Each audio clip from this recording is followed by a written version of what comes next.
com predominância católica, é o dia de finados.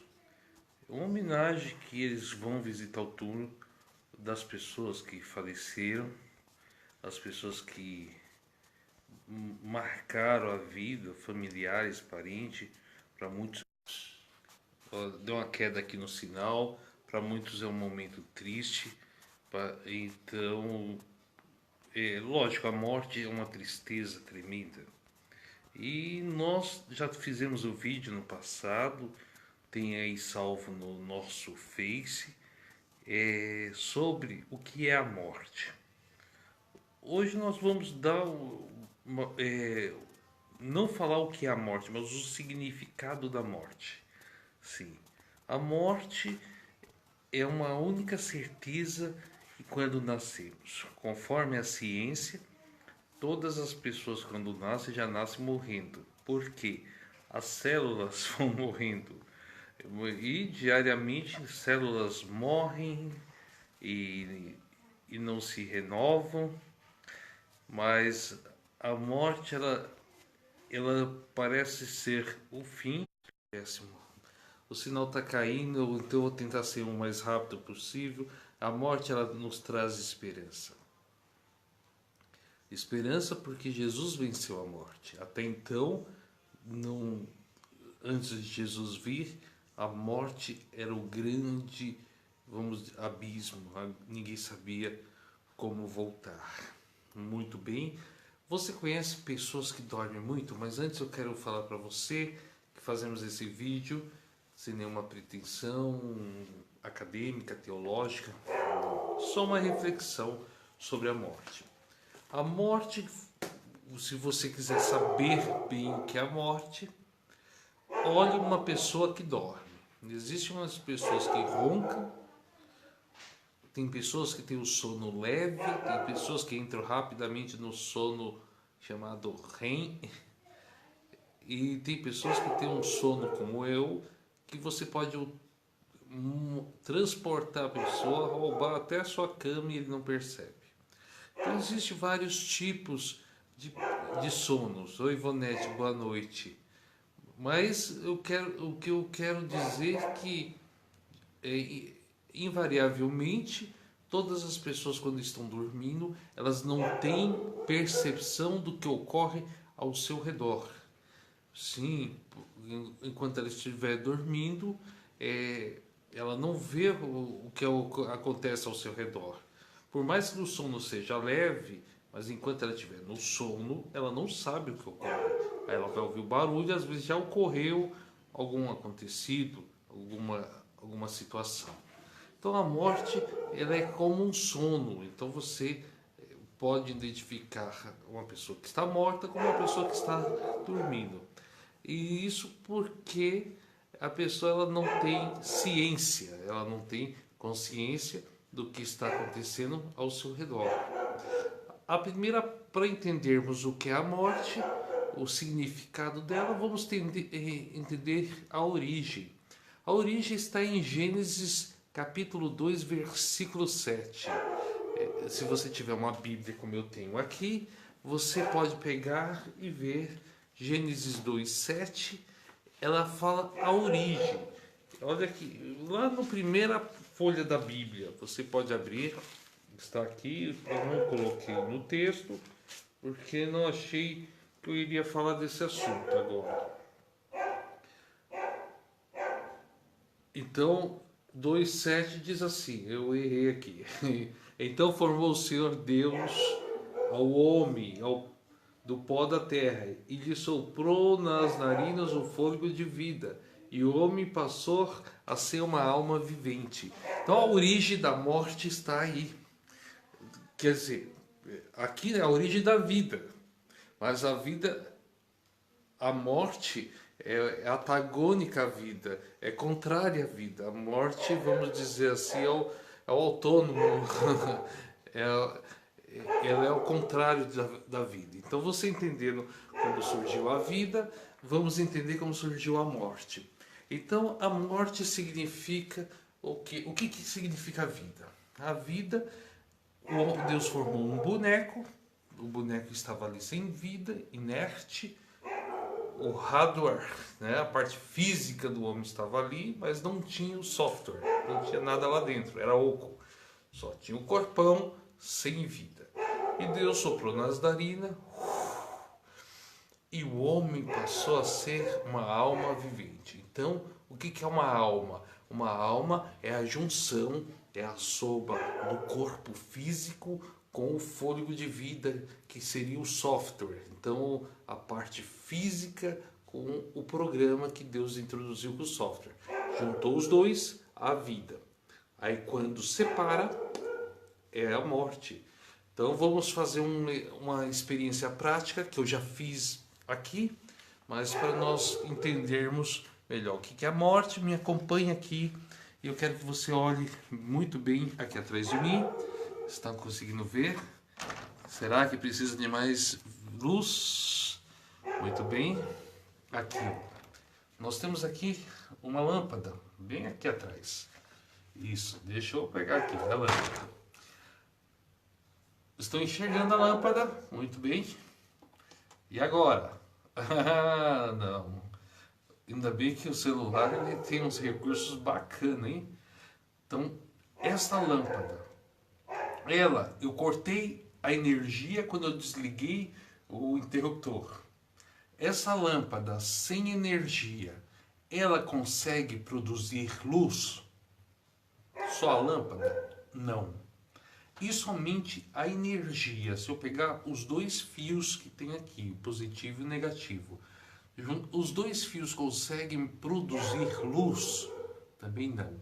Nem a lâmpada e nem os fios conseguem produzir luz. A lâmpada sozinha não produz luz, o fio sozinho não produz luz. Mas quando eu pego o bocal, engancho dois fios no bocal e coloco a lâmpada, aí ó, eu coloco a lâmpada e quando eu libero a energia, pum, eu tenho luz. Isso é importante sabermos, que quando eu junto a energia com a lâmpada, eu tenho luz. Então a lâmpada sem energia não tem luz. E a luz, a energia sem a lâmpada não tem luz. Mas quando era assim, Adão, era só um corpo. E quando Deus soprou em suas narinas, Deus introduziu a energia, né? Ele introduziu o fôlego de vida, que seria a energia, e juntou a lâmpada, o corpo, com o fôlego, surgiu a vida. Juntei agora a lâmpada com energia, surgiu a luz. Então, um sem o outro não funciona. Então, se você acredita em alma penada é você, eu, nós somos alma. Quando juntou o fôlego de vida com o corpo, passamos a ser alma vivente. Então, essa lâmpada, quando ela era uma lâmpada comum, quando eu grudei na eletricidade, ela passou a ser luz. Então, essa é a somatória. E quando a pessoa morre, o fôlego, a energia corta, ela vira o corpo, vira só um corpo, não tem vida. E o fôlego sem o corpo também não tem vida. Então não existe fantasma, não existe espírito. A Bíblia, ela nessa parte, ela quebra toda a ideia de uma alma imortal, que a pessoa jamais morre ou ela fica sofrendo eternamente em um determinado lugar. Isso não tem base bíblica e nem muito menos ela passa a assustar as pessoas, puxar as pessoas para a cama. Mas agora vamos ao significado da morte.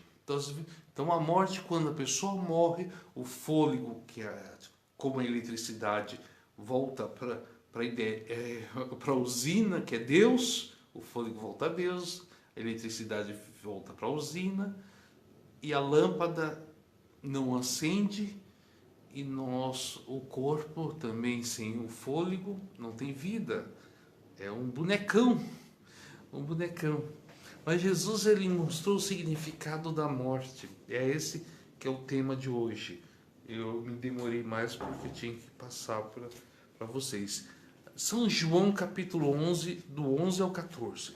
O Evangelho de João 11 e 14 tem uma passagem que Deus esclarece muito bem o que é a morte. João 11 diz assim: Isto dizia depois, lhes acrescentou: Nosso amigo Lázaro adormeceu, mas vou para despertá-lo. E os discípulos, disseram-lhe, pois, os discípulos: Senhor, se dorme, estará salvo. Deus falou que Lázaro adormeceu, estava dormindo. Sobre a morte de Lázaro. Ele ficou 4 dias morto. E os discípulos falaram: se está morto, se está dormindo, está tranquilo. Ele está dormindo, está descansando. Mas olha que Jesus fala no versículo 13 de João 11, 13. Jesus, porém, falara com respeito à morte de Lázaro, mas ele supõe que tivesse falado do repouso do sono. Verso 14. Então Jesus lhes disse claramente: Lázaro morreu. Viu como falamos no início? Jesus comparou a morte a um sono. Quando Adão estava ali um boneco inerte, sem o fôlego, estava como dormindo. Quando eu e você, diariamente, nós deitamos para dormir, nós deitamos e quando dormimos estamos como mortos. Não temos consciência do que ocorre ao nosso redor. Então, a morte é como um sono. E se eu, toda noite, todos os dias, eu durmo, todos os dias eu morro. Olha que interessante. Então, se todos os dias eu morro, quando eu acordo, eu estou recebendo uma nova vida doada por Deus. Por isso que a Bíblia nos diz que as misericórdias do Senhor se renovam a cada manhã.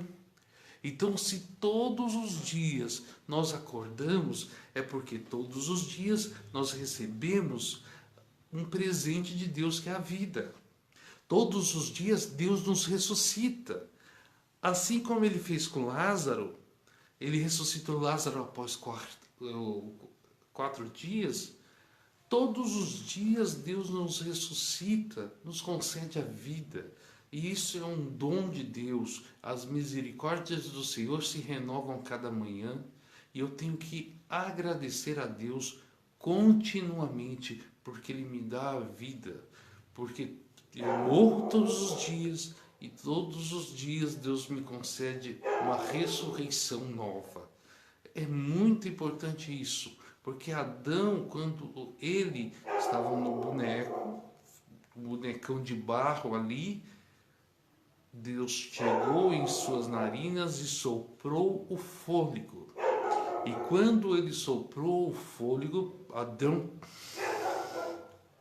encheu seus pulmões, ocorreu a hematose, a troca gasosa, e o sangue começou a circular, chegou ao cérebro. Adão abriu os olhos, a primeira coisa que ele viu foi Deus, e ele adorou a Deus. Então, quando acordarmos todas as manhãs, primeira coisa, ao abrirmos nossos olhos como Adão, devemos olhar primeiramente a Deus. Temos tantas coisas para olhar, vou lavar o rosto, escovar os dentes. Não, antes disso, olha a Deus. Agradeça a Ele por ter nos ressuscitado mais um dia, por ter nos dado vida, o fôlego de vida por mais um dia. Enquanto dormíamos, estávamos mortos. E Deus, Ele nos ressuscita toda manhã. Então, se você e eu estamos vivos, a porta da graça está aberta para mim e para você. A esperança de salvação, de vida eterna, está garantida para nós. Por isso que fala que na nova terra não haverá noite. É lógico, ninguém morre, ninguém dorme, porque não tem cansaço, não tem necessidade. Viveremos eternamente para adorar e louvar o nosso Deus. Então é muito importante isso. Temos a certeza que o nosso Deus nos concede um dom diário, não só o dom da salvação que está disponível diariamente, mas o dom da vida, o dom da vida eterna. Nós precisamos ser gratos a Deus continuamente. E é isso que nesse dia de finados eu quero lembrar, que os que estão nos sepulcros, não só eles estão mortos, nós morremos todos os dias. Eles tiveram o período deles e a porta da graça se fechou para eles, mas para nós não. A ressurreição ainda vai vir para eles. Primeira ou a segunda. Mas nós ainda temos a oportunidade de escolhermos em qual ressurreição estaremos. Então, que em primeiro lugar sejamos gratos diariamente, porque morremos todos os dias, mas Deus nos ressuscita. Segundo, quando ressuscitamos todas as manhãs, temos a oportunidade de salvação. E aí sim receberemos a vida eterna, onde não haverá pranto, onde jamais dormiremos, jamais morreremos, e viveremos com o Senhor por toda a eternidade, com os nossos entes queridos, por todo sempre. É esse o projeto de Deus para você e para mim, que nós possamos viver eternamente. Que aqui na terra o sono vai passar e Deus vai conceder a vida eterna. Que Deus abençoe você e a mim. Que possamos nos encontrar em breve. Um forte abraço e um feliz sábado a todos.